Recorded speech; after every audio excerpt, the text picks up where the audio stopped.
শীতের রাত। কুয়াশা ঢাকা রেলস্টেশনে শেষ ট্রেন এসে থামে।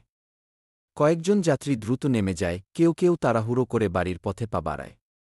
স্টেশনের এক কোণে দাঁড়িয়ে আছে রূপা, গভীর দৃষ্টিতে ট্রেনের দরজার দিকে তাকিয়ে।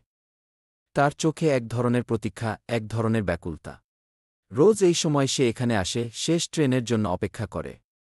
কারণ একদিন আরিফ প্রতিশ্রুতি দিয়ে গিয়েছিল, যুদ্ধ শেষ হলেই ফিরে আসবে, এই ট্রেনেই।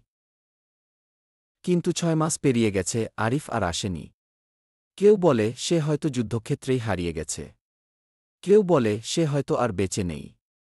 কিন্তু রূপার মন তা মানতে চায় না। তার বিশ্বাস, ভালোবাসা কখনো মিথ্যা হতে পারে না। একদিন এক বৃদ্ধ ভিক্ষুক রূপাকে দেখে এগিয়ে আসে। মা, প্রতিদিন এখানে দাঁড়িয়ে থাকো কেন? রূপা মৃদু হেসে বলে, কারণ আমি জানি সে একদিন ফিরে আসবে। বৃদ্ধ দীর্ঘশ্বাস ফেলে। সে জানে কারো ফেরার প্রতীক্ষা কতটা যন্ত্রণার হতে পারে। অপেক্ষার শেষ রাত।